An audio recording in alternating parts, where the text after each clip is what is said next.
আবার ভোরের টিফিনটা আমিই করে দিই, সকালে দুপুরের আর কি।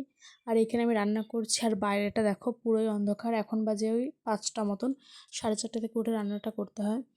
আর এখানে বাবা অনেক সবজি লাগিয়েছিল। এখানে ছিল শাক, সুরেশ্বরী ডাঁটা আর কি, আর ছিল বেগুন।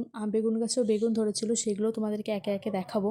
তার আগে চলো যে জামরুলটা দেখিয়ে দিই, গাছে কতটা জামরুল হয়েছে, যেগুলো পেড়ে রীতিমতো খাওয়া হয়ে গেছে অনেক বাচ্চাদের। তো এই যে এখানে অনেকটা জামরুল হচ্ছে, আরও কিছু জামরুল হবে, সবে সবে হচ্ছে।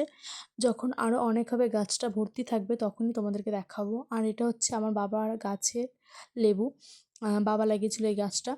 আর এখানে প্রচুর লেবু হয়েছে, সব কিছু সবুজ বলে না সেরকমভাবে বোঝা যাচ্ছে না, কিন্তু অনেকটা লেবু হয়েছিল। আর আমি ওটা পেরিয়েও যেতে পারছিলাম না, কারণ প্রচুর কাটা ছিল, আর সাইডটাও খুব একটা ভালো জায়গা না, ওই জন্য আমি ঠিক পেরিয়ে যেতে পারিনি, কাছ থেকে দেখাতে পারিনি।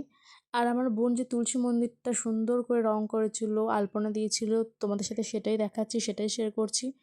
ও ভেবেছিল আরও বেশি করবে, কিন্তু আরও বেশি করলে ভীষণ হিজিবিজি হয়ে যেত, অতটা দেখতে ভালো লাগতো না।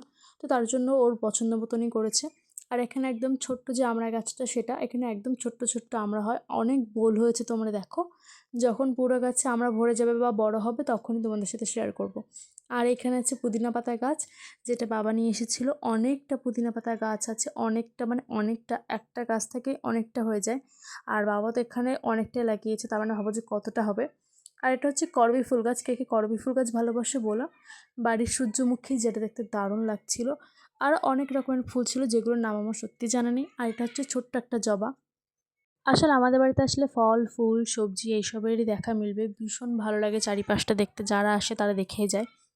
আর এখানে অনেক রকমের ফুল আছে। আমি অনেক বছর আগে এখান থেকে 4 বছর আগে ছোট্ট দুটো অ্যালোভেরা এনে লাগিয়েছিলাম, সেটা থেকে আজকে এতটা হয়েছে। আরও একটা বড় অ্যালোভেরা আছে, সেটাও তোমাদেরকে একদিন দেখাবো, আর পরেও দেখিয়ে দিতে পারি। আর এখানে হচ্ছে ছোট্ট লাউ হয়েছে। আর এইগুলো দেখো কি সুন্দর আম।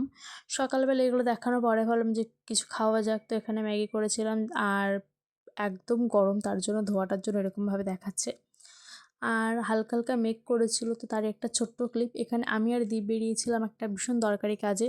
কোথায় গেছিলাম, কী করতে গেছিলাম, সেটা নেক্সট কোনো ভিডিওতে তোমাদেরকে বলবো। আর ওয়েদারটা এত সুন্দর লাগছিল, তার জন্য একটা ছোট্ট ক্লিপ নিয়ে নিলাম। আর রাস্তাটা দেখতে খুবই সুন্দর। তো আজকের মতন টাটা।